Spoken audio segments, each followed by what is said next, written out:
With mounting expectations that explosive evidence of sex trafficking and blackmail will ensnare major celebrities, potential jurors in the Diddy trial were read a startling list of high-profile names linked to the case. Among them, comedian and actor Mike Myers, a name that left many in the courtroom stunned. But should they have been?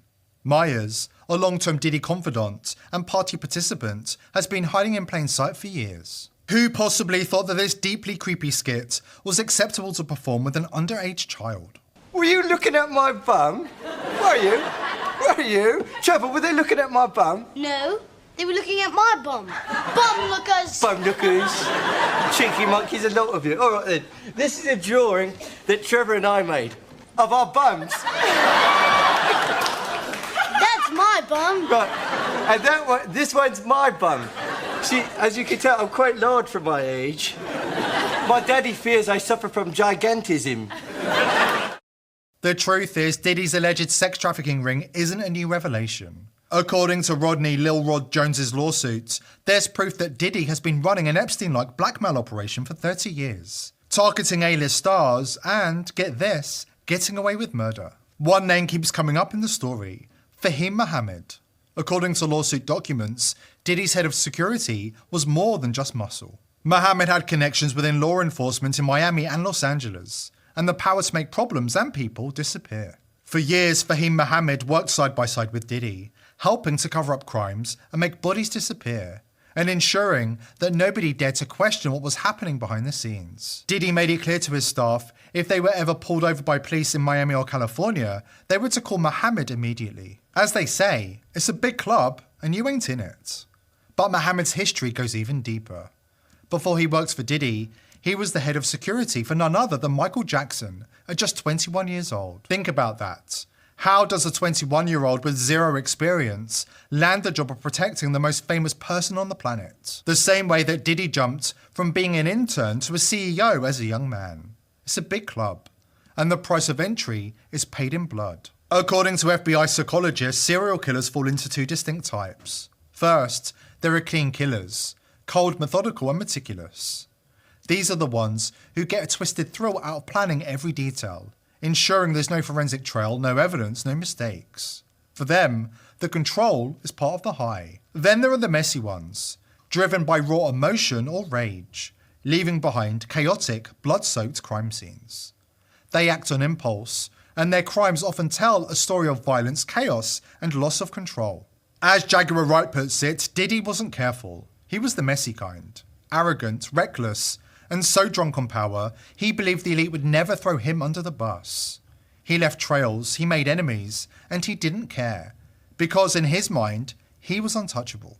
I believe that Whitney Houston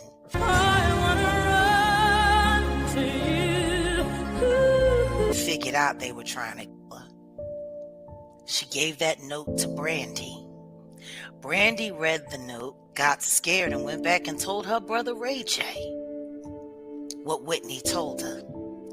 Because her brother was dating Whitney at the time. I believe Ray J went back and told Diddy what was in that note, and I believe Diddy went and told Clive Davis. I believe Diddy told Ray J to go in that room and get her nice and comfortable, and when she's relaxed, give me a call. I believe it was Diddy that came to that room and did the job himself. Wow.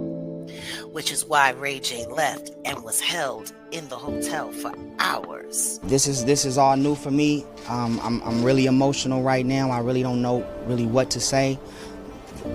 But what I will say is that I love and I'm hurt. Then tried to come back in and pretend like he was comforting Bobby Christina, and then he was pushed out of the hotel and escorted out with another bad actor who was involved in the unalivement of Michael Jackson, escorted him out to the car. And not a good car, or a black car, or a limo car.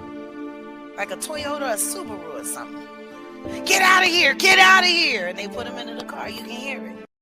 The Luciferian elite are known to stage blood sacrifices in alignment with key dates on the occult calendar. And Whitney Houston's death wasn't random, it was ritual. The timing aligned perfectly with Clive Davis's pre-Grammy gala, and what insiders describe as high-level spiritual seances orchestrated by figures like Diddy. As Jaguar writers exposed, these events aren't isolated, they're part of a much larger script. Through ritual sacrifice and symbolic imagery, the elite choreograph societal trends and manipulate the masses. It's time the world opens its eyes to the truth hidden in plain sight. Can you tell the people about your tattoo? I find that very interesting. My star? Yes. It's a cover-up. What's on the cover? What was before It the covered cover? up the goat's mask that sat at the top of my spine. What is that? It was a Baphomet. And for the people that don't know what that is, can you explain what that is? It is a symbol that you are protected by the devil and that you are one of the devil's own. No different than Black China had. Right. And what made you get this tattoo? Protection. Right. I just wanted them to leave me alone. And by having this tattoo, you were protected at the time. Left alone. Left alone. They want you to wear their symbols. People don't understand that all of these things have a much greater meaning.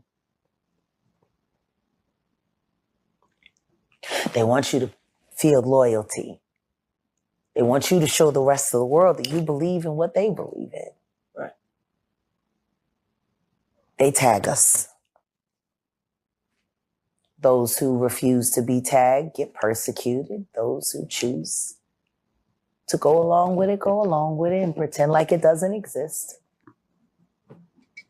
So, can I ask you, what was your moment of clarity to even want to cover it up? Like, what was that moment of clarity for you to say, no My longer? son's dead body. There is no protection.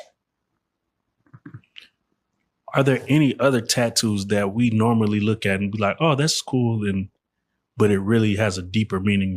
A lot.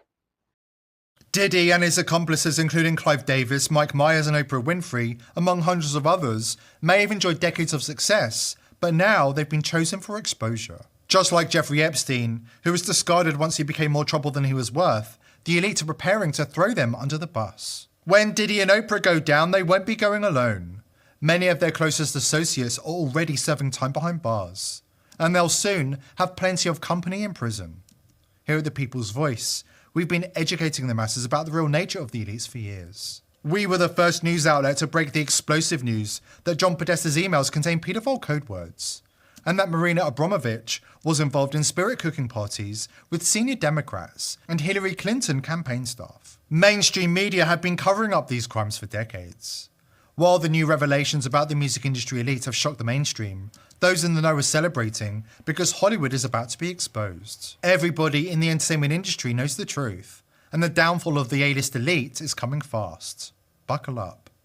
Here at The People's Voice, we're determined to continue exposing the elite, but we need your help. Subscribe to the Rumble channel, follow me on X, and join the People's Voice Locals community to join our amazing team and gain access to exclusive and uncensored content.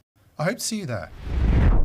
Today's video is brought to you by IPv6ers. Are you a content creator who wants to publish information online without Big Brother spying and censoring your every move?